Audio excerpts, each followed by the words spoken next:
professeur François-Régis Ducrot, qui lui est médiéviste et canoniste. Il est maître de conférence d'histoire du droit à Paris Sud. J'ai appris que c'était Paris 11, on s'y perd un peu en ce moment.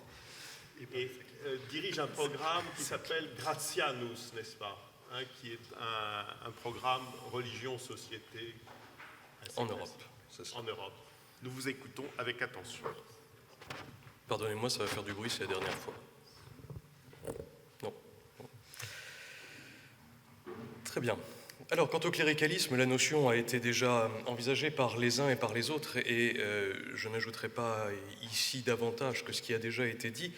Je voudrais simplement souligner peut-être un ou deux éléments sur lesquels je vais appuyer ma communication. Le pape François a en effet progressivement formé les contours de ce cléricalisme qu'il s'emploie à dénoncer. Et dernièrement, dans le cadre donc des agressions, dans le contexte des agressions sexuelles qui ont été révélées au sein de l'Église, le cléricalisme a été envisagé comme une forme d'abus, hein, pour citer la lettre au peuple de Dieu, une forme d'abus qui, je cite toujours, encourage et aide à perpétuer les maux dont souffre l'Église.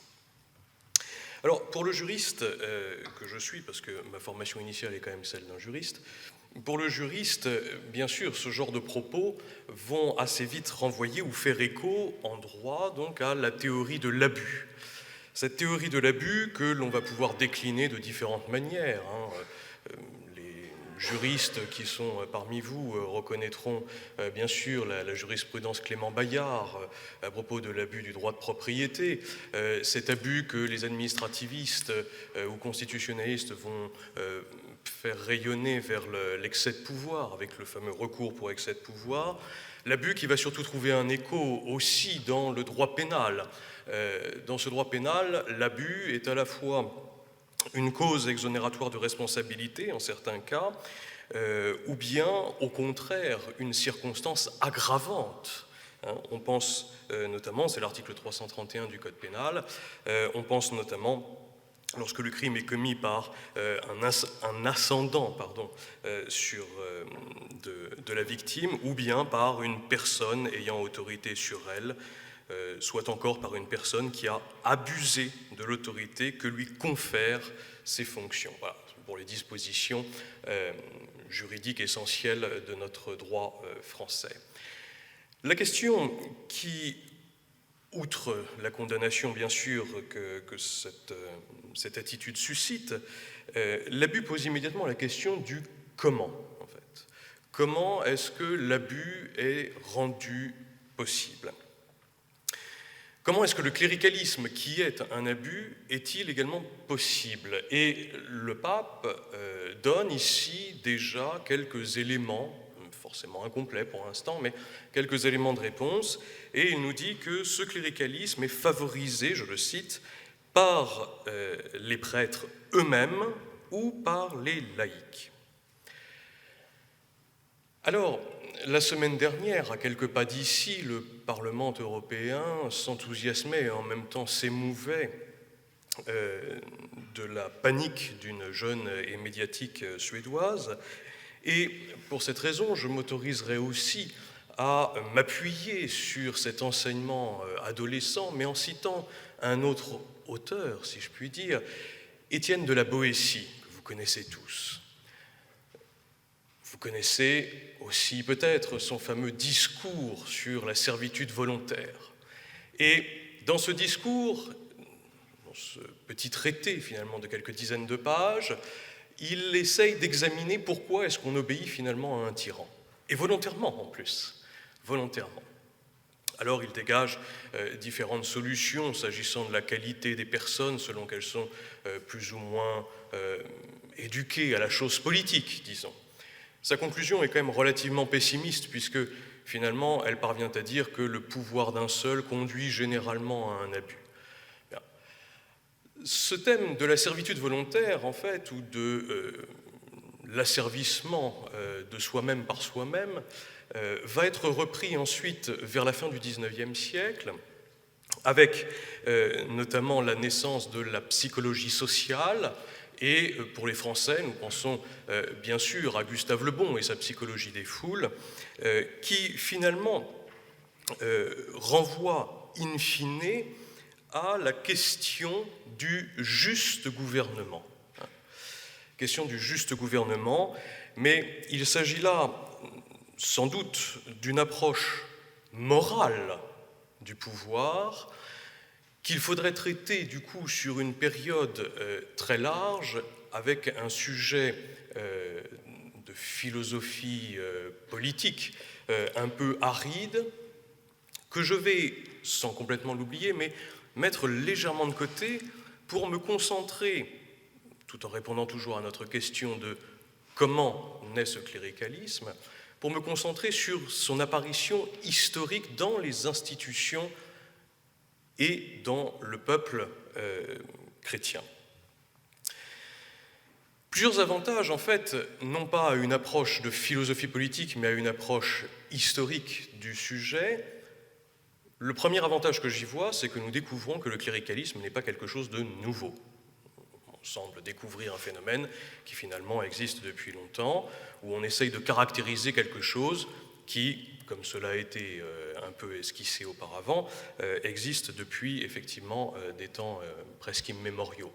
Là où il y a de l'homme, il y a de l'hommerie, disait-on tout à l'heure, et c'était assez vrai.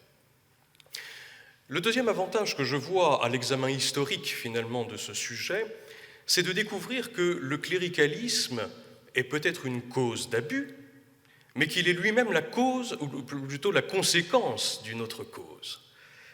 Et cela nous permet finalement, toujours dans cette idée de corriger l'abus, de rechercher ou de voir où on pourrait éventuellement, je ne prétends pas apporter une solution toute faite, mais où on pourrait éventuellement chercher des éléments de réponse.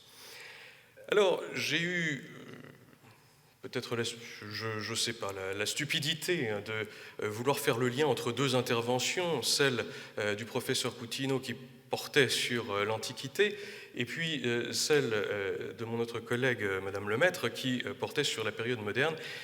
J'avais annoncé au départ à Thibaut Joubert et à Bertrand Dumas, que je remercie encore pour leur invitation,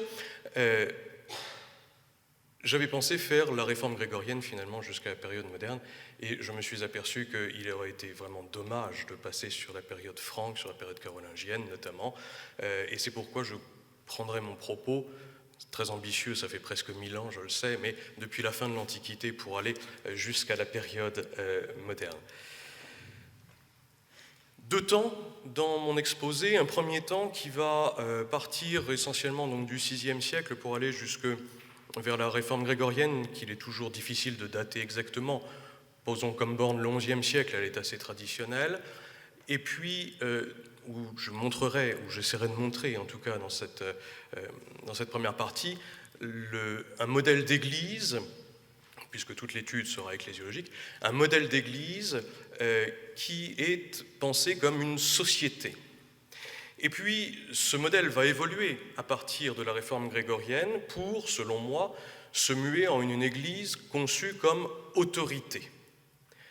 Et dans une troisième partie qui me servira de conclusion, mais que je ne développerai pas, sinon dans la version écrite, j'apporterai quelques éléments de nuance, finalement, dans un Moyen-Âge qui n'est jamais, en fait, partagé en deux. Il est toujours beaucoup plus riche, évidemment, que ce que l'on en retient habituellement. Donc, dans le premier point, nous sommes dans ce contexte finalement post-romain, de disparition de l'Empire romain, dans un contexte assez marqué par la violence. Je ne veux pas dire que tout soit violent, mais que la violence est quand même assez prégnante. Nous sommes également dans une perspective eschatologique. Perspective eschatologique où l'annonce de l'Évangile s'accompagne dans l'Église d'un enseignement qui est un enseignement moral. Et ce n'est que vers la fin de la période carolingienne, donc à partir du Xe siècle essentiellement, que ce pouvoir politique carolingien vacille, que la paix sociale finalement est remise en cause, que les prélats séculiers, le clergé séculier, va finalement distinguer des ordres dans la société.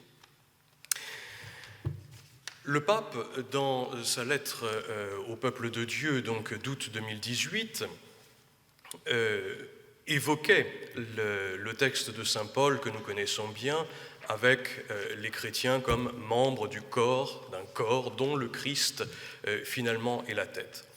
Je repartirai de cette lettre de saint Paul avec un auteur que l'on a, pendant tout le Moyen-Âge d'ailleurs, considéré comme contemporain de saint Paul, celui que l'on appelle Denis l'Aréopagite, pseudo-Denis ensuite, qui justement a été marqué par l'enseignement néoplatonicien avec une conception ordonnée de la création. Et donc, chez Denis, nous trouvons déjà une vision de toute la création, partant de l'un incréé jusqu'à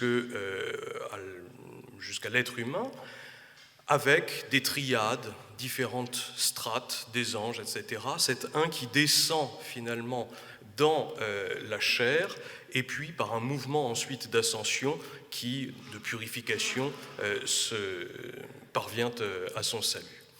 Ça, c'est le premier point que l'on pourrait ici reprendre, et qui va être une sorte de trait commun finalement au père de l'Église. Ce père de l'Église qu'on a un peu malmené peut-être ce matin. Je prendrai ici notamment l'exemple de Grégoire le Grand. Grégoire le Grand, dans ses Morales sur Job, commente un passage d'Ézéchiel dans lequel le prophète dit ceci: « Si dans ce pays il y avait 3 hommes, Noé, Daniel et Job, alors eux, par leur justice, sauveraient leur vie. » Voilà, vous regarderez au chapitre 14. Et Grégoire va commenter ce passage d'Ézéchiel et il note ceci: « Après les saints apôtres, on en est venu à cette triple distinction des fidèles. » Voilà comment il aborde l'Église, des fidèles en premier lieu.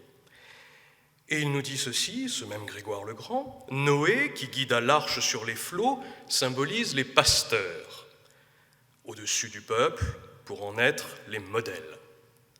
Daniel, dont on nous décrit la merveilleuse abstinence, figure la vie des continents.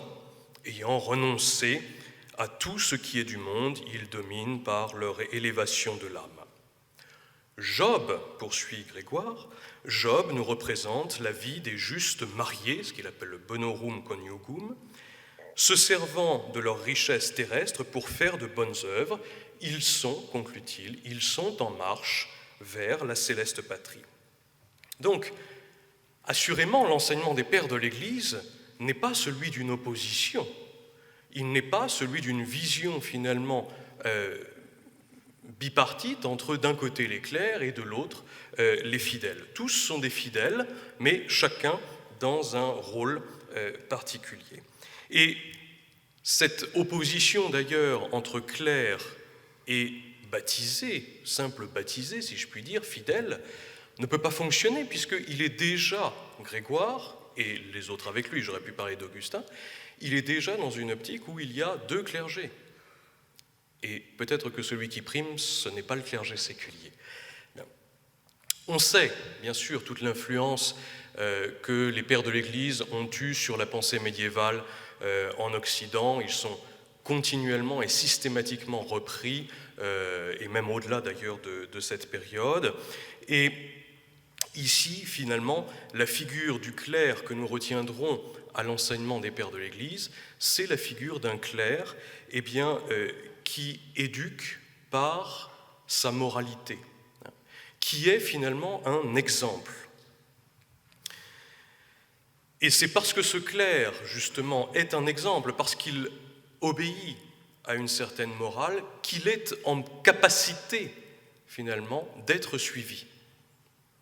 Parce que s'il ne l'était pas, alors personne ne se conformerait à sa parole, puisqu'il fait le contraire de ce qu'il dit. Et dans ce schéma, finalement, c'est l'exemple du moine, en quelque sorte, qui prédomine. L'exemple du moine, qui est cité en 2e dans cette triade grégorienne, On nous dit que ce sont les continents, mais les continents n'ont pas tellement au regard de leur sexualité, pas une focalisation sur la sexualité de la part des pères de l'Église, en tout cas pas de Grégoire. Il nous dit que ce sont ceux qui ont renoncé à tout ce qui est du monde. Donc c'est bien dans cette optique d'un détachement matériel en vue d'une élévation spirituelle. Le moine, dans la société franque, dans la société carolingienne, devient alors un modèle. Il devient un modèle qu'il s'agit d'imiter. Nous connaissons tous le parcours, par exemple, d'un Saint Colomban, qui va venir donc d'Irlande, traverser l'Occident et fonder un certain nombre de monastères jusque dans la péninsule italienne. Et d'autres pourraient être ici évoqués. Les Carolingiens, donc à partir du 8e siècle, vont s'appuyer sur ces moines, ou au moins sur l'exemple dont ils sont porteurs. Boniface, Saint Boniface, un bénédictin, c'est bien à lui qu'est confiée finalement l'évangélisation de la Germanie, lui qui sera ensuite consacré comme archevêque pour ces territoires. Donc, vous voyez que le moine devient un véritable modèle d'ailleurs que les Carolingiens vont chercher à unifier avec Benoît d'Aniane au IXe siècle lorsqu'il réforme la règle bénédictine pour qu'elle soit correctement sue et diffusée dans les différents monastères. Choisir le moine comme modèle apparaît un peu décalé finalement. Qui serait, parmi les fidèles, en capacité d'imiter le moine ? Se lever de très bonne heure, se coucher relativement tôt, passer sa journée à prier, c'est un peu l'idée qu'on se fait finalement de la vie monastique. Et en plus, on complète ce schéma en disant le moine vit retiré du monde derrière sa clôture ou dans sa clôture. Mais c'est oublier plusieurs choses. La première, c'est ce que dit ou ce qu'enseigne la règle bénédictine elle-même. Lorsqu'elle parle, cette règle, ce chapitre 58, de la conversatio morum, que l'on va ensuite traduire par vie monastique, c'est simplement la conversion auquel chaque chrétien est bien appelé, là où il est. Et par ailleurs, n'oublions pas que la devise bénédictine n'était pas simplement une vie contemplative, elle était ora et labora, l'alternance entre finalement la prière et le travail, y compris le travail manuel. Bien sûr, ce et labora sera un peu abandonné à la fin de la période carolingienne, mais au moment où nous parlons encore, au IXe siècle, il est d'actualité. Le moine travaille effectivement la terre. Et les auteurs carolingiens vont donc insister sur cet aspect moral de toute vie chrétienne. Chacun, là où il est appelé finalement à vivre selon une morale adaptée à son état de vie. Je prends deux exemples ici. Le premier est celui des miroirs des princes, que vous connaissez sans doute. Pas encore. Pardonnez-moi, je suis toujours dans ma figure monacale. Les miroirs des princes ont été principalement rédigés par des moines en vue d'éduquer les princes carolingiens. Et on pourrait commencer dès le début avec un Charlemagne et Alcuin, par exemple, un moine irlandais, je crois, ou anglo-saxon, qui a été l'un des plus proches conseillers de Charlemagne et qui, dans ses différentes lettres, lui dresse progressivement, ou précise les traits de ce prince, de cet idéal du prince. Qu'est-ce qui change ? Vous allez me dire, c'est vieux comme le monde, en fait, ces miroirs. Oui et non, en fait. Oui et non. Si on prend, par exemple, des auteurs dont mon collègue parlerait bien mieux que moi, comme Cassiodore, par exemple, ont écrit aussi des traités d'édification du prince. Mais ce qui change avec nos auteurs carolingiens, c'est le fait que d'une morale qui était une morale finalement presque païenne, que développaient encore ces auteurs comme Cassiodore, on passe à une morale proprement chrétienne, avec des Alcuin, Smaragde, Jonas d'Orléans, etc. Alors me direz-vous, oui, mais en fait ces auteurs s'adressent à des princes finalement, ça n'est pas n'importe quel fidèle. Bien sûr que c'est un fidèle, mais ça n'est pas n'importe lequel. D'ailleurs les conciles disent qu'ils sont rex et sacerdos. Mais ce serait oublier encore une autre littérature, et je reprends Jonas d'Orléans, qui a écrit Un miroir des princes, qu'il a intitulé d'ailleurs Le métier de roi, et Jonas d'Orléans écrit L'instruction des laïcs. En tout cas, c'est le titre qui a été donné à partir de la fin du XIXe siècle, et c'est comme ça que les sources chrétiennes l'ont publié, sous cet intitulé-là, l'ont publié. Jonas d'Orléans s'adresse donc cette fois-ci, dresse un miroir, non plus des princes, mais du fidèle. Du fidèle, et il le dit dans son introduction, dans sa préface, il veut exposer la manière dont toi, il s'adresse à un comte qui lui a fait cette demande d'un traité, donc exposer la manière dont toi et tous ceux qui sont liés par les liens du mariage devaient mener une vie qui plaise à Dieu. Voilà.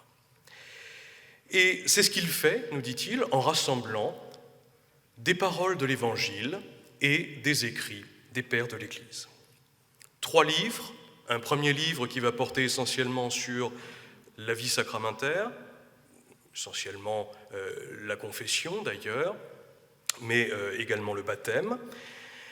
Un deuxième livre qui va porter essentiellement sur le mariage, et enfin un 3e livre qui aborde le discernement spirituel, les vertus morales et les péchés capitaux contre lesquels on doit être mis en garde. Plusieurs points sont intéressants finalement dans cette institution des laïcs. Le premier, c'est que Jonas continue de réfléchir avec le postulat des pères de l'Église.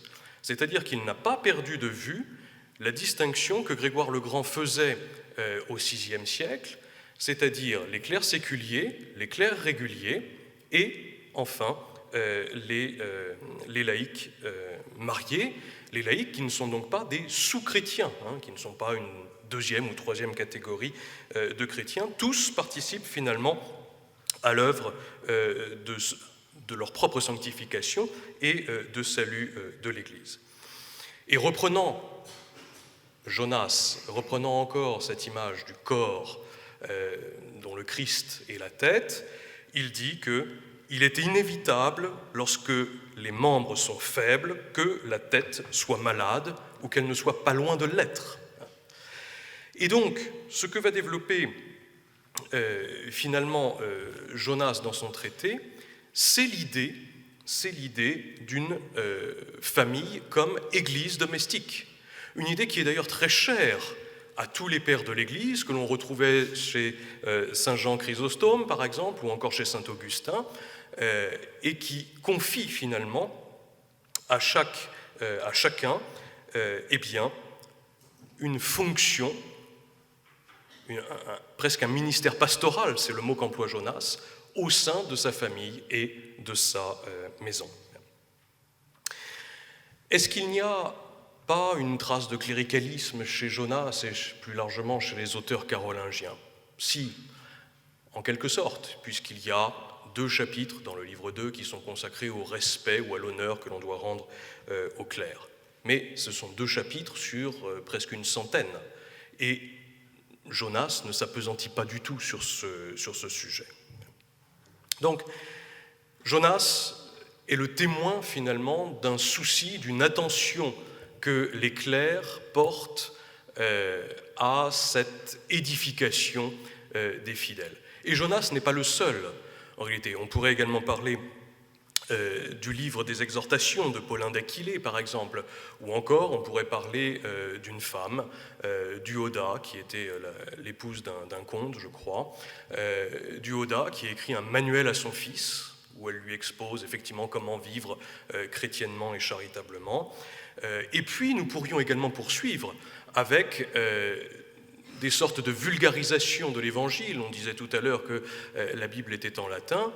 Oui, mais déjà, si vous voulez, au IXe siècle, nous connaissons, c'est notamment le cas de Ottfried de Wissembourg, qui vulgarise finalement l'Évangile et le donne en langue vernaculaire, et en l'occurrence, c'était en langue germanique. Donc cette justification des laïcs comme membres à part entière de l'Église va se retrouver également dans la vie institutionnelle. La convocation des conciles, déjà, qui est principalement le fait des princes, donc de laïcs, et puis toujours dans cette vie conciliaire, où finalement on est à cheval entre le concile et le synode, nous voyons les laïcs participer à la vie conciliaire. Un exemple de la fin du Xe siècle, nous sommes dans le cadre de ce que l'on a appelé les conciles de paix, un mouvement qui est parti de France et qui ensuite s'est répandu à travers tout l'Occident dans le courant du XIe siècle. Le concile de Charroux, nous sommes en 989, commence ainsi: au nom de notre Seigneur et Sauveur Jésus-Christ, moi, Gombaud, archevêque de l'Aquitaine, et tous les évêques de la province, nous nous sommes réunis au calendes de juin dans l'abbaye qui depuis longtemps est appelée Charroux, tant les évêques que les religieux, les clercs et aussi les fidèles de l'un et l'autre sexe, spécialement réunis au nom de Dieu, nous avons décrété ce qui suit et suivent les différents canons, canons de ce concile donc de Charroux de 989. Donc, vous voyez que la conception carolingienne de la société et du peuple de Dieu, c'est une conception qui est une conception eschatologique, tournée vers le salut de l'ensemble de la société, chacun dans sa condition obéissant à une même morale et étant pour les autres finalement un soutien ou un modèle dans l'édification globale de la société. Cependant, nous avons un autre schéma un peu plus fonctionnel qui va se superposer à celui-ci et qui est celui de la société des trois ordres. Alors, ces trois ordres, vous les connaissez assez facilement. Passe la suivante, s'il te plaît. Ces trois ordres, vous les connaissez bien, à tel point qu'il serait peut-être presque inutile d'en parler. On connaît tous le clergé, la noblesse et le tiers-état. Mais ça, c'est déjà une conception assez moderne, finalement, de la notion tripartite de la société médiévale. Sur cette enluminure, vous voyez très bien les trois ordres symbolisés. D'abord, le clerc, mais on ne sait pas très bien qui il est, finalement, le chevalier au centre, et enfin, l'ouvrier, le paysan, in fine. Ici, il y a une sorte de bouleversement que je vais essayer de mettre en lumière. Mais ce bouleversement qui naît, disons, à la fin du Xe siècle et au XIe siècle, ne s'impose pas d'évidence. C'est-à-dire qu'encore un Saint Bernard, par exemple, considère que la triade patristique est la seule valable. Cette conception tripartite de la société, elle est presque vieille comme le monde, si j'en crois les travaux de Dumézil, ou presque, lui qui voulait voir des racines indo-européennes dans l'étude de la mythologie. De manière un peu plus précise, on pourrait aller chercher chez Platon déjà cette tripartition entre les gardiens, les producteurs et les magistrats. Dans la Rome antique également, dans la Rome antique, on trouvait également cette répartition en trois ordres selon des fonctions assez similaires. Mais c'est finalement en Europe l'école d'Auxerre, avec principalement Aymon d'Auxerre, qui meurt en 870, que l'on va réfléchir et présenter la société sous cette forme triangulaire. Aymon distingue donc ceux qui combattent, ceux qui prient et ceux qui travaillent. Cependant, lorsque Aymon le fait, il le fait avec un peu plus de subtilité que ce que l'on en retiendra, c'est-à-dire qu'il sait qu'il y a un autre schéma, et il expose d'abord le schéma patristique avant d'exposer celui qu'il est en train de former. Cette tripartition, elle est assez mal reçue dans un premier temps, et notamment, cela ne vous étonnera pas, parmi les moines, puisqu'elle fait disparaître le moine. Le moine est brusquement fondu avec le clerc séculier, et finalement son charisme propre tend à disparaître.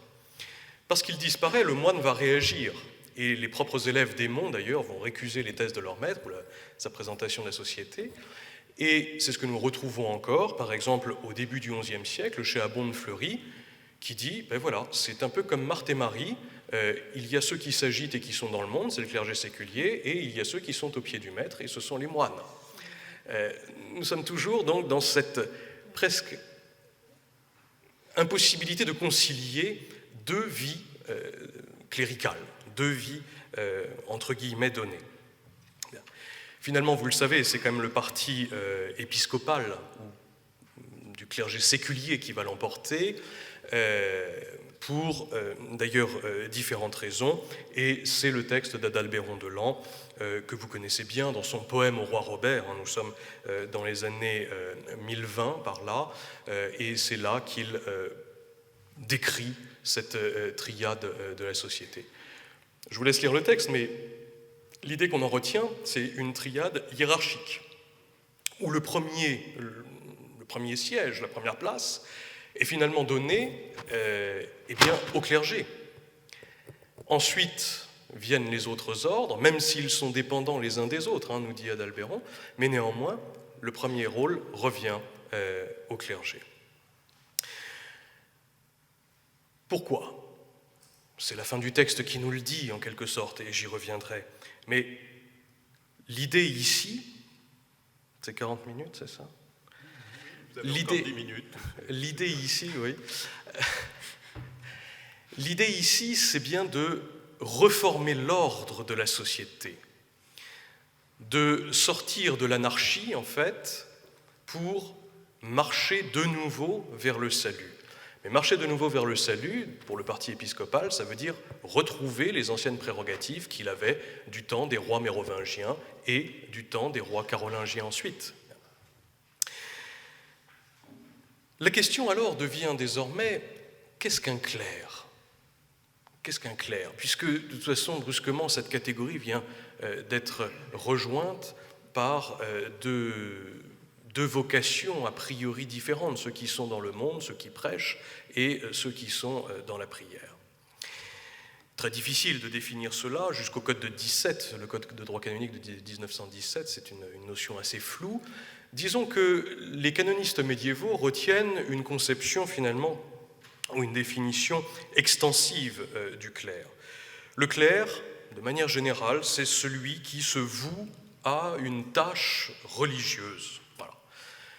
Et ce qui va permettre effectivement à l'Église de conserver sa juridiction sur un grand nombre de personnes, de les protéger justement des tribunaux séculiers, des tribunaux laïques, qui sont de bien moindre qualité alors que les tribunaux de l'Église.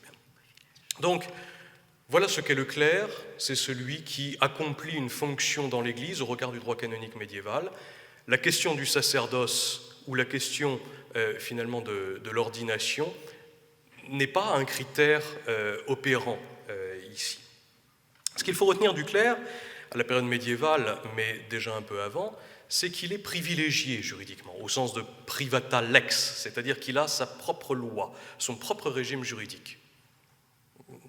Somme toute comme tout un chacun en fait dans la société médiévale.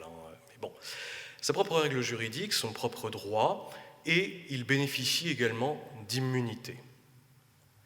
Il bénéficie d'immunité, c'est-à-dire qu'il est soustrait à certaines charges publiques afin d'être dégagé en vue de son ministère, c'est-à-dire en vue de la fonction qu'il accomplit au service de la communauté. Une chose néanmoins que l'on peut observer, c'est que ce statut privilégié du clerc va être renforcé au XIIe et XIIIe siècle. Au-delà du privilège du fort, tel qu'on le connaît, s'ajoute le privilège désormais du canon. Et ce privilège du canon, il prévoit que toute atteinte à un clerc, finalement, est un sacrilège. Et voilà alors le sacré qui s'attache juridiquement à la personne du clerc d'une manière beaucoup plus prégnante qu'elle n'avait pu l'être jusqu'à présent. Elle était sous-jacente peut-être, mais elle n'était pas aussi prégnante. Indéniablement, en fait, il y a là un clerc qui est placé à part dans la société déjà. Nous ne sommes toujours pas dans une société bipartite, mais il y a déjà le clerc, entendu de manière large, qui est à part par sa fonction, par le droit, par ses immunités dont il jouit. Bien. Il y a une obligation morale, alors, qu'on est progressivement en train d'abandonner en se tournant vers une approche fonctionnelle, finalement, de la société, de l'ensemble de la société, pas simplement du clerc, mais de l'ensemble de la société. Et ici, finalement, il faut relire le poème Au roi Robert d'Adalbéron de Laon pour découvrir combien il transpire en quelque sorte d'un augustinisme politique, c'est-à-dire d'une société qui est régie par un ordre, cet ordre qui est garanti par le prince, et cet ordre, puisqu'il a en vue le salut de la société, doit être, directement ou indirectement, maîtrisé par le clerc. Il y a donc alors un rapprochement qui s'opère entre le politique et le clerc, entendu comme personnage d'autorité et non plus comme exemple moral. Nous en arrivons donc à la seconde partie, que je vais faire beaucoup plus brève, la seconde partie sur l'Église comme autorité, et là je serai essentiellement entre le XIe et le XIIIe siècle. Bien sûr, ici, nous attendons tous le duo sunt Genera Christianorum, qu'évoquait d'ailleurs ce matin le père Alphonse Borras. Voici le texte ici traduit, qui est dans le décret de Gratien, donc à la causa 12, question 1, canon 7. Gratien l'attribue à saint Jérôme, imparable comme auteur. Qui irait dire le contraire des pères de l'Église encore au XIIe siècle, puisque Gratien rédige sa compilation dans les années 1130-1140, qui irait dire le contraire de ce que saint Jérôme a pu affirmer? En fait, saint Jérôme n'en est pas l'auteur, mais ça, on le découvrira bien plus tard. Tout le monde le prend pour saint Jérôme. Je fais ici une ou deux petites remarques. D'une part, lisez bien le texte. Gratien est assez subtil. Il n'est pas finalement le fossoyeur d'une société ancienne. Il aborde cette question du duo sunt dans une question qui porte sur la capacité des clercs à posséder. Et lisez le texte, il est effectivement question de la possession des biens. Il ne dit pas, il y a les uns qui seraient supérieurs aux autres, comme j'ai pu le lire ici ou là. Il n'est pas dans cette conception-là. Par contre, parce qu'il y a ce rapport à la richesse, les réformateurs grégoriens, eux, se félicitent d'avoir désormais ce texte sous la main. Parce que ce texte, finalement, condamne, de manière indirecte et sans le dire, mais il condamne la simonie. Il condamne le fait que les clercs s'enrichissent par leurs charges ecclésiastiques. Et par conséquent, les grégoriens vont reprendre ce texte, le systématiser, s'en servir de manière continue pour dire, effectivement, il y a deux catégories de chrétiens, duo sunt genera Christianorum. Et on va en arriver à ce déséquilibre d'une balance avec d'un côté les clercs qui sont au-dessus et de l'autre les fidèles qui finalement obéissent. Mais c'est là où vous voyez que nous avons rompu quelque chose. Là où saint Paul, dans sa lettre, évoquait l'oreille, le pied, la main, etc., les pères de l'Église évoquaient encore les fidèles, de manière générale, au sein desquels ils distinguaient ceux qui enseignent, ceux qui prient, même s'ils ne le disaient pas comme ça, et ceux qui sont mariés. Désormais, on n'a plus cette diversité. On est dans une dualité. Et qui dit dualité, à un moment donné, tend à avoir l'image de cette balance, et donc à faire peser soit d'un côté, soit de l'autre. Il est beaucoup plus facile de penser en termes de supériorité quand il y en a deux que quand il y a plusieurs membres. Et alors, eh bien finalement, nous voyons que dans cette dualité qui se dessine, il y a nécessairement un rapprochement qui se fait, c'est-à-dire que saint Paul nous disait que le Christ était la tête de l'Église. Désormais, avec cette dualité, puisque le clerc est au-dessus, il se rapproche brusquement du Christ et il concurrence, en quelque sorte, cette tête du corps mystique de l'Église. Le clergé le concurrence en ayant éliminé quasiment en son sein le clergé régulier, demeure ce clergé séculier qui désormais s'impose. Ici, on peut relever quelques exemples, quelques illustrations, la réforme grégorienne ayant mis, comme vous le savez, en avant la puissance pontificale. Observez qu'à partir des XIIe, XIIIe siècles, fin du XIIe siècle, chez Innocent III, la titulature pontificale se meut. On ne parle plus du vicaire de Pierre, mais on parle du vicaire du Christ, ce que le Code d'ailleurs de droit canonique conserve aujourd'hui, je crois, non, je vais me perdre dans le numéro. Mais de vicaire de Pierre, on en vient à vicaire du Christ. On a sauté en quelque sorte un échelon.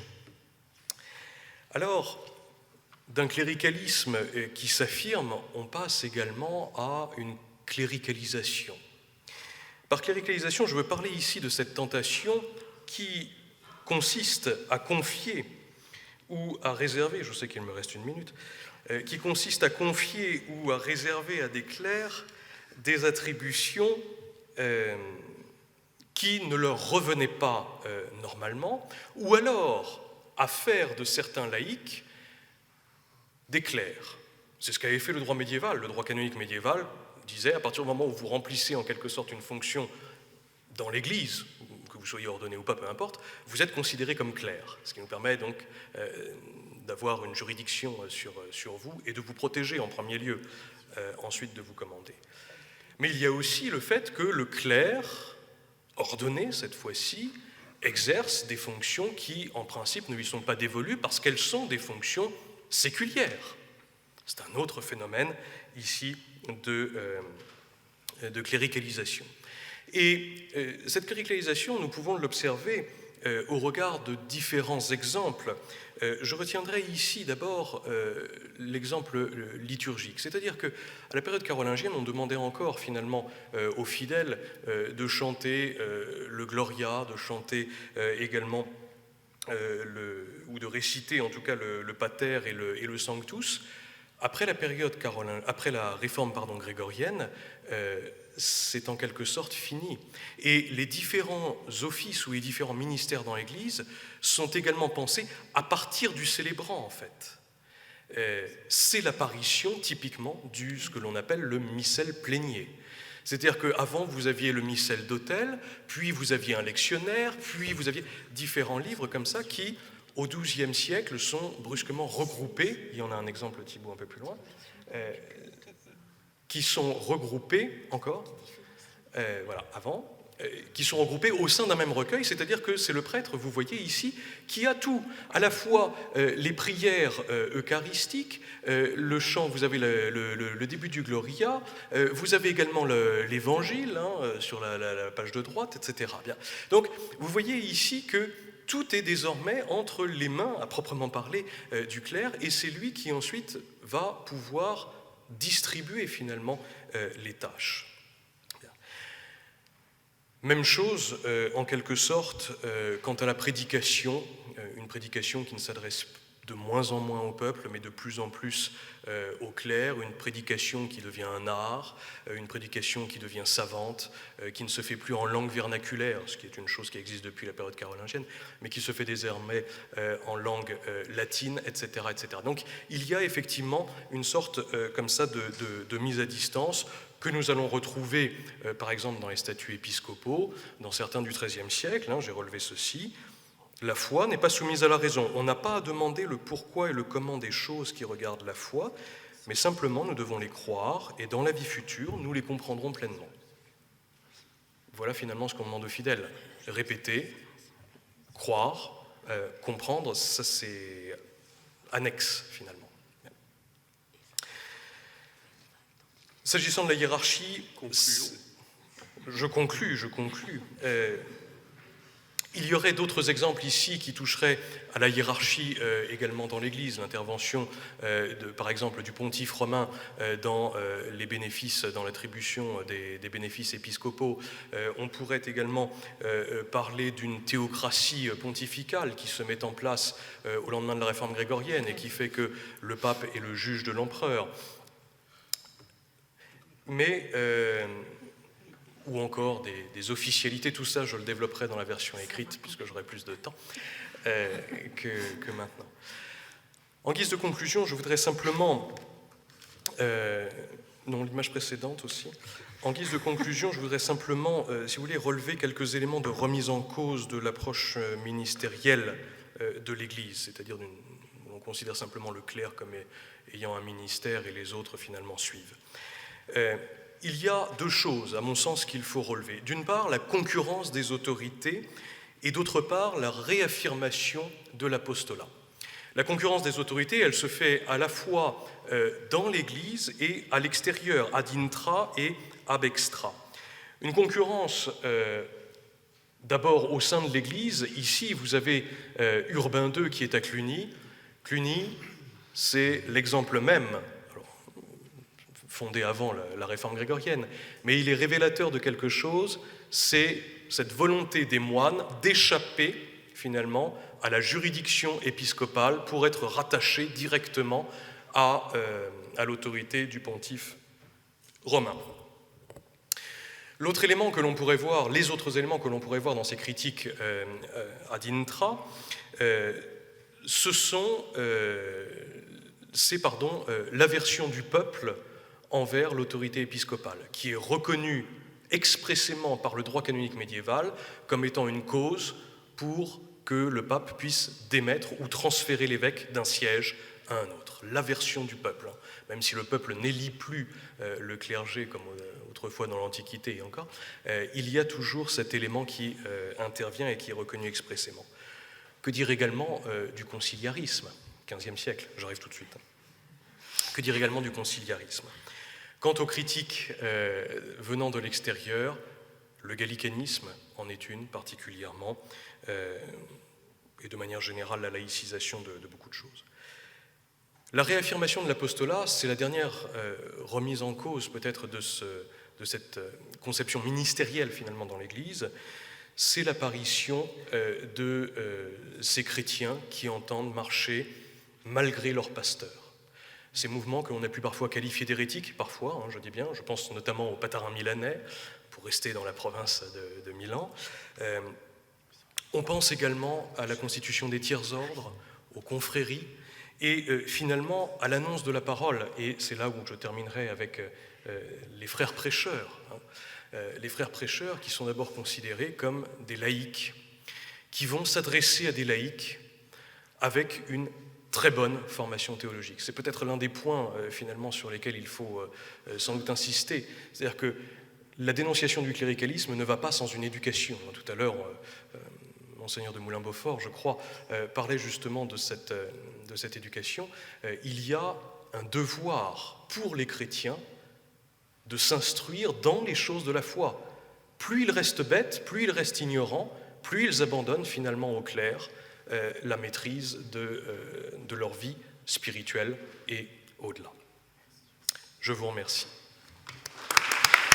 Je voudrais remercier d'abord pour l'invitation. Il est relativement rare que les historiens puissent dialoguer avec les théologiens, et donc je trouve que c'est extrêmement précieux. Ensuite, comme nous sommes tard, je vais passer assez vite sur tout ce qui a déjà été dit et simplement faire l'histoire d'une radicalisation catholique légitime qui devient aujourd'hui mortifère. Vous l'avez entendu, cet idéal sacerdotal et clérical n'est pas inventé à l'époque qui m'intéresse, mais il est instrumentalisé d'une nouvelle façon au XVIe, XVIIe siècle, et je vais essayer de démontrer comment s'est noué le mécanisme qui nous enferme quelque peu aujourd'hui. Alors, je vais le faire en citant un certain nombre de textes. Ici, il s'agit d'un exergue. Ceux qui sont intéressés à le lire peuvent utiliser le PowerPoint qui est sur cet appareil. Si vous avez une clé, tout cela est à votre libre disposition. Je ne reviens pas sur les définitions de cléricalisme clair. Simplement, je fais remarquer qu'à la fin du Moyen-Âge et encore au XVIe siècle, le clerc est certes intensuré, donc entré dans le clergé avec un certain nombre d'avantages, mais il est surtout un savant. Et pas seulement. Quand on utilise le mot clerc, il est aussi un valet, un palefrenier, un tavernier. Bien des femmes au XVIe siècle sont clergesses, et ça n'est pas péjoratif, car elles sont clergesses expertes. Et donc,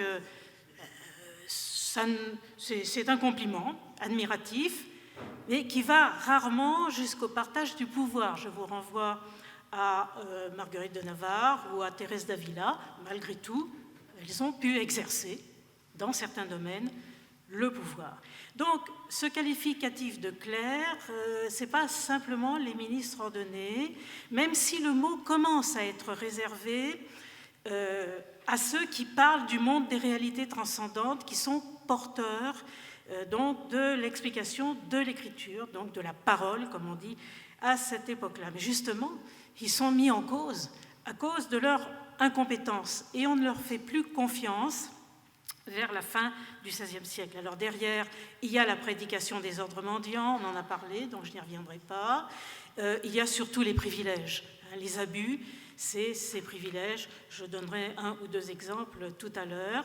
Je voudrais, avant de parler des abus, que nous nous interrogions sur le miroir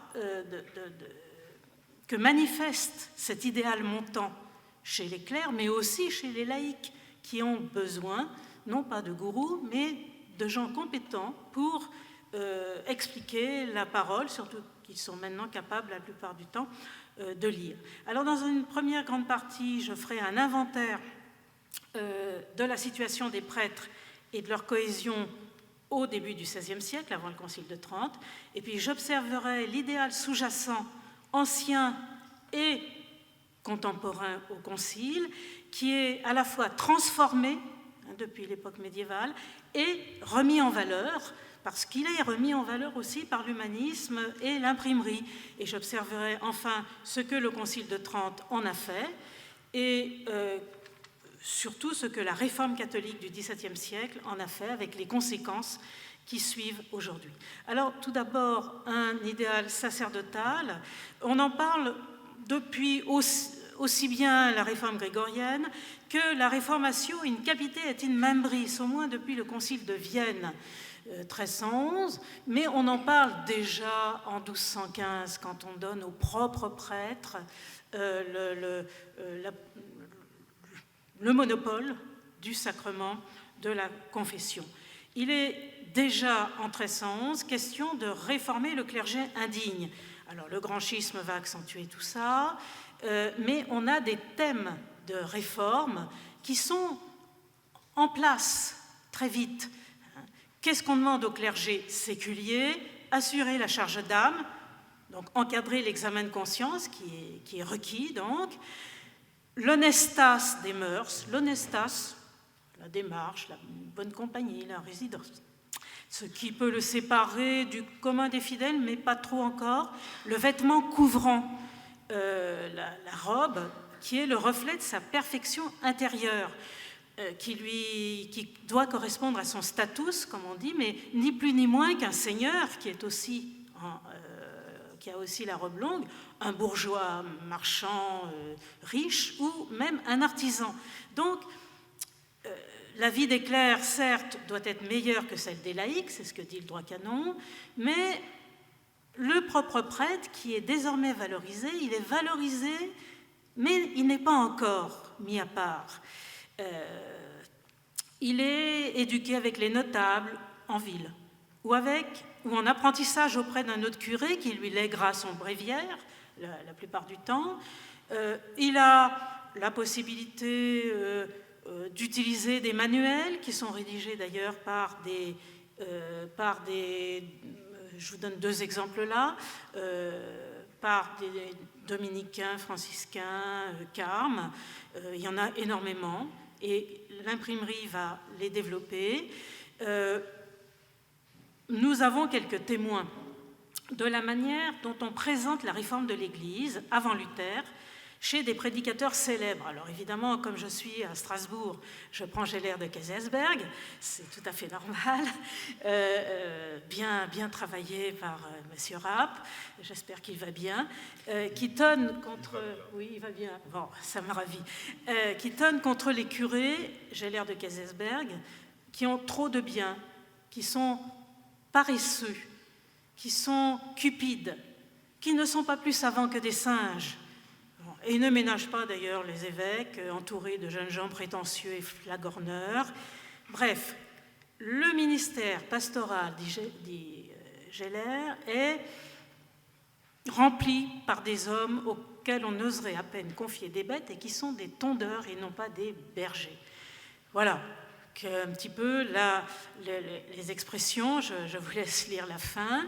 Le second, Jean Vitrier, est un franciscain, ami d'Érasme, et là, il s'agit de quelqu'un qui demande qu'il soit capable d'une prédication sur l'écriture seule et qui ne tolère pas les pratiques véreuses des chrétiens en quête d'assurance sur l'au-delà. C'est le purgatoire, les indulgences qui sont dénoncées par Vitrier. Et vous sentez bien qu'il y a un air du temps qui veut que tout chargé d'âme annonce la parole, commente l'écriture avant d'être un ministre des sacrements. L'un et l'autre, Geller et Vitrier, sont, je dirais, des formateurs, beaucoup plus que des réformateurs, dit Francis Rapp, et il a raison. Ils combattent les abus parce que les abus gênent le travail de formation du clergé, bien plus que pour des raisons morales. Mais il est vrai qu'ils imposent ainsi une image idéale du clergé qui est très éloignée de la réalité vécue par les fidèles. Or, la réalité vécue par les fidèles, contrairement à ce que beaucoup de manuels racontent encore, c'est que les réformes ont commencé. Je ne vais pas je développerai dans ma partie écrite, mais même dans les diocèses, les réformes ont commencé et tout le monde sent bien que les choses changent. Et cependant, on ne fait pas confiance au clergé. Pourquoi ne fait-on pas confiance? C'est l'une des questions du XVIe siècle.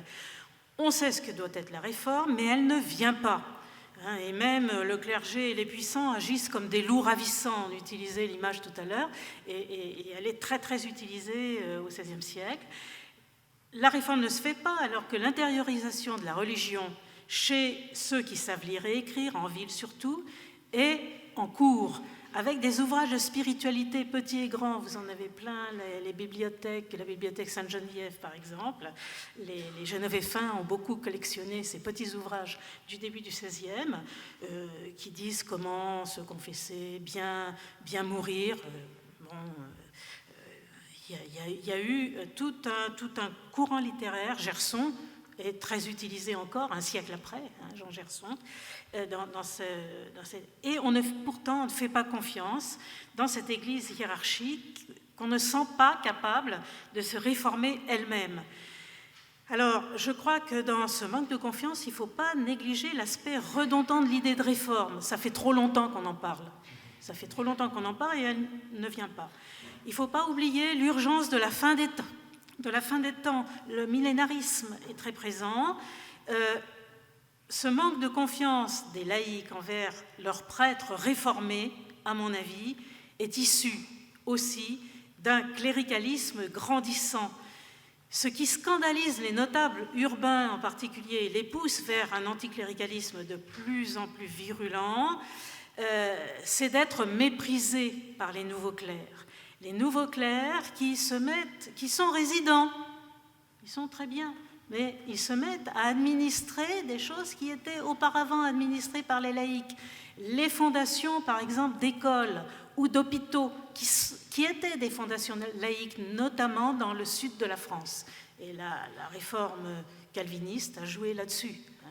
Et donc, ces notables méprisés, échevins, consuls, vont passer en partie à la Réformation à cause de ces nouveaux clercs qui sont justement revenus au pouvoir. Alors, les citadins, dans ces conditions, n'écoutent plus les justifications des clercs.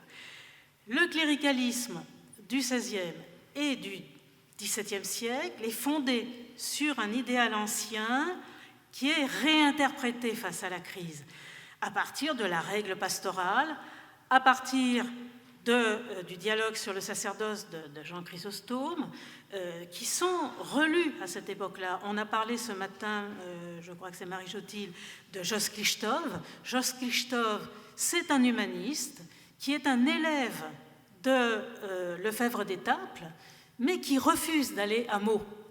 Et il est logique avec lui-même, c'est-à-dire que il dit, alors Jos Klichtov est un excellent helléniste, hein, il a traduit Aristote avec son maître Lefebvre, donc ce n'est pas n'importe qui, et il est le premier du XVIe siècle à dire que l'Eucharistie est au cœur de la vie de l'Église avant la prédication, ce qui est relativement nouveau. Elle commande la dignité de celui qui l'a fait. Klichtov utilise le mot « faire » l'Eucharistie. Et il met le prêtre au sommet parce qu'il met la liturgie au sommet de la vie chrétienne.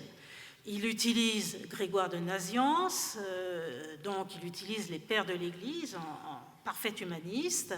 Et alors que Grégoire de Nazianze plaçait l'identité de l'évêque, Grégoire de Nazianze parlait de l'évêque, non pas du prêtre, Klichtov joue sur les deux. Il est à la fois conseiller de prêtre et d'évêque et formateur de prêtres, ce qui, évidemment, lui permet de passer d'un registre à l'autre. Et Grégoire de Nazianze était très discret sur les fonctions liturgiques. Et c'est vrai que son ouvrage n'est pas un traité, mais une apologie du refus du sacerdoce, où il essaye d'expliquer pourquoi il a abandonné. En tout cas, on constate qu'il refuse donc Klichtov de rejoindre le Cénacle de Meaux parce qu'il met le service de la liturgie avant le service de la prédication parmi les devoirs du clergé. Nous sommes là dans une rupture de la tradition entre les deux fonctions d'enseignement et de rituel, et même les fonctions de gouvernement et de modèle moral. De quoi il s'agit pour Klichtov? Eh bien, c'est de faire du prêtre un membre des hiérarchies célestes. C'est logique. Nous sommes en plein néoplatonisme.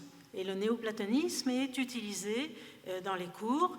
Et pas seulement lui, mais d'autres évêques. J'avais beaucoup étudié à l'époque François d'Estaing, évêque de Rodez, qui dans ses sermons synodaux explique que les prêtres doivent resplendir dans les vertus. Vous devez être chaste de corps, pur du cœur, grave, discret, orné de religion, humble, bénin, pieux, sobre, être l'exemple des sujets en tout. Et à l'école de Klichtov, le prêtre est supérieur à tous, y compris aux anges, simplement parce qu'il est mis à part par le sacerdoce et par cette fonction. Or, si on regarde de près cette systématisation, déviation de Grégoire de Nazianze vers les hiérarchies angéliques du pseudo-Denis, provoque un pouvoir renouvelé donc, sur le troupeau. Donc c'est bien ce qu'on cherche face aux critiques de la Réforme et aux critiques de l'autorité, des autorités qui sont liées à l'humanisme, mais il provoque aussi son contraire, un anticléricalisme virulent, donc le retour à cet anticléricalisme qui fait le lit, qui creuse le lit de la Réforme protestante. En pratique, on constate, je suis passée un peu vite, une dissociation entre l'idéal et l'attente des fidèles. À la fin du XVIe siècle, dans un diocèse comme celui de Beauvais, majoritairement alphabétisé, nous sommes dans des zones où on sait lire, les visites pastorales révèlent comment un peu partout les fidèles veulent que leurs curés soient des gens de bonne vie et de bon savoir. Je rappelle que contrairement à une légende, les évêques qui visitent interrogent les prêtres sur leurs fidèles et les fidèles, au moins les notables, ceux des fabriques, sur leurs prêtres. Mais on constate aussi, dans les visites du XVIe siècle, que les fidèles ne dénoncent pas les prêtres scandaleux, sauf cas extrêmes. Je citerai des exemples. Pourquoi? Parce que les fidèles, dit Anne Bonzon qui a rédigé ce travail, craignent surtout de perdre leur curé, de n'avoir aucun prêtre au moment de leur mort. Donc il y a quelque chose, ce n'est pas tout à fait le gourou dont on parlait ce matin, mais quelque chose de cette crainte. Et je donnerai quelques exemples du changement de mentalité à cet égard, à travers un curé de Ménévilliers, 1646, puis le curé flamand d'Enam, Scheuermans, qui était concubinaire, qu'on n'a pas dénoncé tant qu'il n'y a pas eu scandale, c'est-à-dire une servante engrossée qui a été trop vite, dont l'enfant est mort trop vite. On ne sait pas très bien. En tout cas, une chose est sûre, les deux curés ont été non seulement déplacés, mais déconsidérés, alors qu'ils étaient donc capables de prêcher l'écriture, qu'ils étaient gradués de Louvain, dans le cas de Scheuermans, par exemple. Or, il faut bien voir que ces curés ne sont pas le seul type de curé qui existe au XVIe siècle.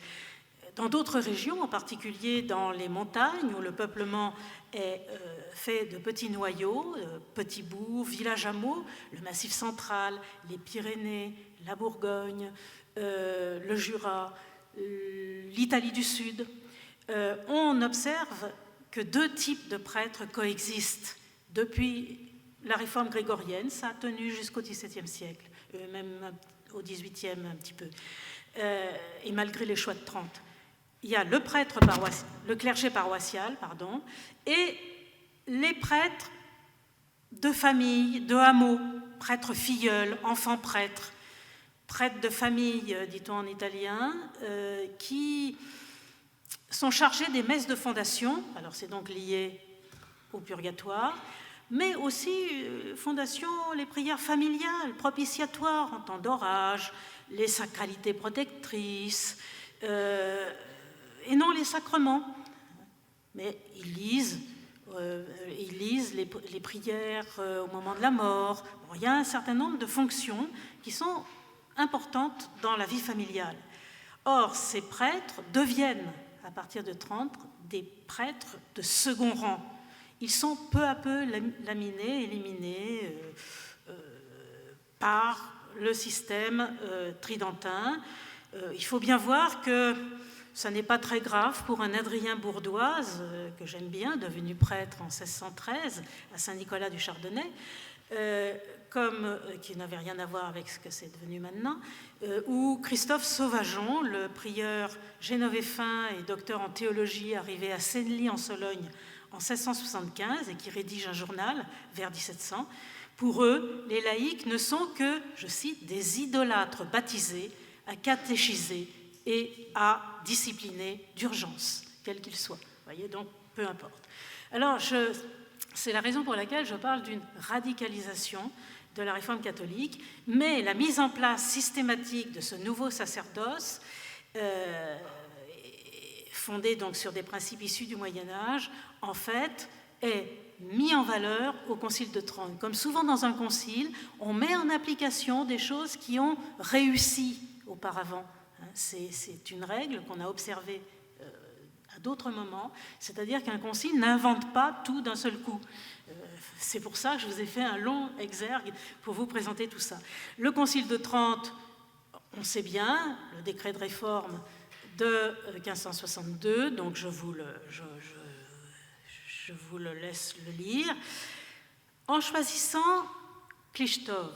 Ils n'avaient peut-être pas trop le choix face aux réformés.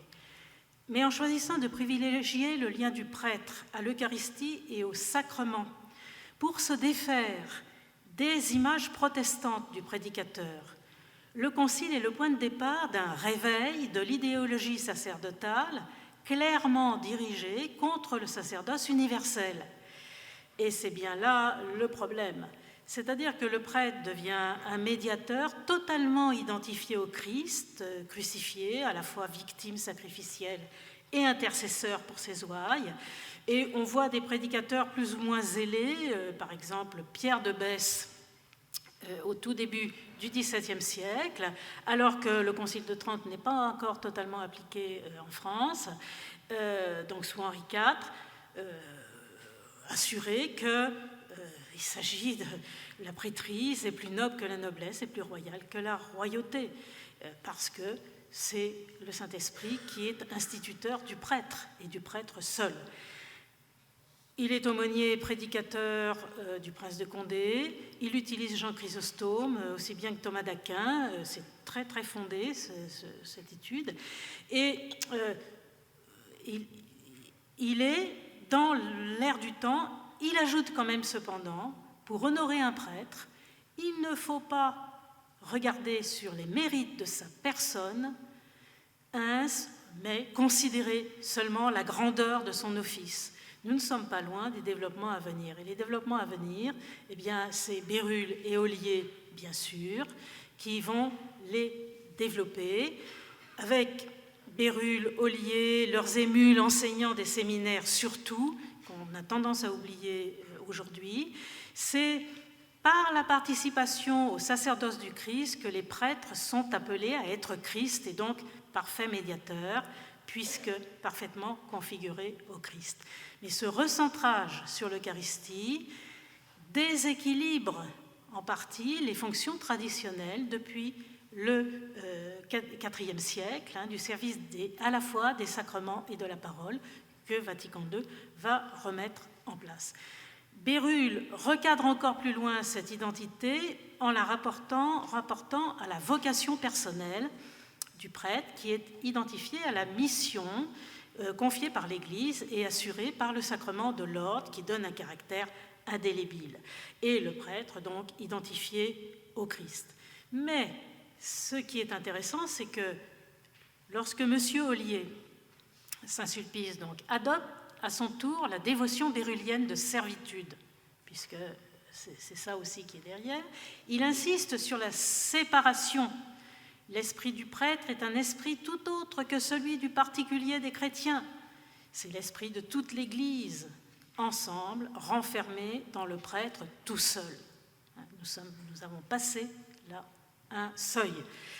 Et le troisième supérieur de Saint-Sulpice, M. Tronçon, théorise dans son traité des saints ordres, théorise la grandeur des prêtres qui ont le salut de tout l'univers entre leurs mains. Je vous laisse lire le texte. Il faut bien voir que le traité des saints ordres de Tronçon a été lu dans les séminaires jusque dans les années 1960. C'est-à-dire que nous avons encore une partie des prêtres, bon, maintenant un peu plus âgés, qui ont été éduqués de cette manière-là, Bible des séminaires. Ils sont bien plus relevés que les anges, dit M. Tronçon, qui étant envoyés de Dieu pour l'accomplissement de ses volontés et pour l'exécution de ses desseins, reçoivent extérieurement leur ordre et leur mission comme de simples serviteurs, au lieu que les prêtres trouvent au-dedans d'eux-mêmes leur force et leur pouvoir. Il dit plus loin, les prêtres sont des prodiges et des chefs-d'œuvre de la main de Dieu. Vous voyez, ils n'ont plus de pouvoir absolu dans l'ordre politique. Bérulle a échoué lors de la journée des dupes à imposer les dévots en 1629, mais ils ont un pouvoir absolu désormais dans l'ordre religieux. Voilà. La Réforme ayant choisi d'assimiler le pasteur réformé à la parole, la Contre-Réforme choisit le sacrifice en y ajoutant la vocation, au prix de la construction d'une identité sacerdotale qui est de plus en plus étroitement définie. Le prêtre devient, je cite Tronçon, prodige de grâce et monstre de sainteté. Vous voyez, les mots sont quand même très très forts. Nous sommes à la fin du XVIIe. Bien entendu, très rapidement, ça crée... Alors, ça crée, bien entendu, voilà, je vous ai cité tous ces textes, vous pourrez les réutiliser, vous pourrez surtout regarder le traité des Saints Ordres, qui a été réédité en parallèle avec M. Ollier, donc c'est très facile à vérifier. Donc, ils sont bien supérieurs aux anges, voilà, c'est ce que je vous citais. Or, bien entendu, ça entraîne un anticléricalisme à nouveau. C'est-à-dire que ce qui a été bien reçu au XVIIe, parce que c'était lutter contre le protestantisme, on allait regagner sur les protestants, enfin assez bien, parce qu'il y a quand même des libertins qui refusent, vers 1630-1640, des libertins pas du tout au sens qu'on entend aujourd'hui, hein, c'est un type de littérature. C'est Cyrano de Bergerac, par exemple. Hein. Mais la sortie des séminaires, de ces nouveaux prêtres qui ont de plus en plus de formation au séminaire, seulement quelques semaines à la fin du XVIIe, 2 ans seulement à la fin du XVIIIe, c'est au XIXe siècle qu'il va y avoir 6 ans de formation au séminaire. Il faut bien comprendre ça. Eh bien, des critiques anticléricales commencent à dominer. D'abord, nous sommes au XVIIIe siècle dans un monde où Descartes a démontré que le monde était lisible par les mathématiques et non plus par l'ordre des hiérarchies célestes. C'est-à-dire que le pseudo-Denis est en train de s'effacer. Et ça va être encore pire, évidemment, au moment des Lumières. Alors, j'ai pris d'Holbach parce que l'article prêtre est très célèbre, mais d'Holbach accuse le clergé de superstition, un mot qui va largement être utilisé au moment de la Révolution, et surtout, ce qui est dit dans ces années 1765-1780 va être très, très largement utilisé, notamment à partir du mémoire Blanchet. Le mémoire Blanchet, c'est un ancien prêtre qui démontre que la continence, le célibat, est impossible. Il y a toujours un certain nombre de prêtres concubinaires. Quand je dis entre 25 et 50%, on m'a dit « mais non, c'est pas sûr ». Ben si, quand on regarde, il y a eu plusieurs thèses sur le XIVe, sur le XVIe, sur le XVIIIe à cet égard, qui montrent qu'il y a une part incompressible de concubinage, ou pire encore, de délinquants. Ça a été bien étudié ces dernières années. Et donc, on a là, dans ce mémoire Blanchet, une première critique scientifique, c'est-à-dire que le célibat est mauvais pour la société. La continence provoque des abus. Et ça va être très largement utilisé par la Révolution quand elle va demander le mariage des prêtres et quand elle va surtout interdire les vœux monastiques, car c'est du même ordre. C'est un domaine tout à fait intéressant. Ce qui était un don au début du Moyen-Âge, à la fin de l'Antiquité, au début du Moyen-Âge, le célibat était un don, devient le support de vice déjà un peu au début du XVIe, repris par la réforme catholique, le clergé se tient mieux. Jamais les prêtres n'ont été aussi parfaits qu'au XVIIIe siècle, alors qu'ils sont soumis à cet anticléricalisme. Bref, ce magnifique édifice idéologique du célibat sacerdotal commence à être mis en cause par le progrès scientifique. Il y a un anticléricalisme scientifique qui se met en place et qui va être utilisé très très vite. Voilà, je vais essayer de terminer rapidement.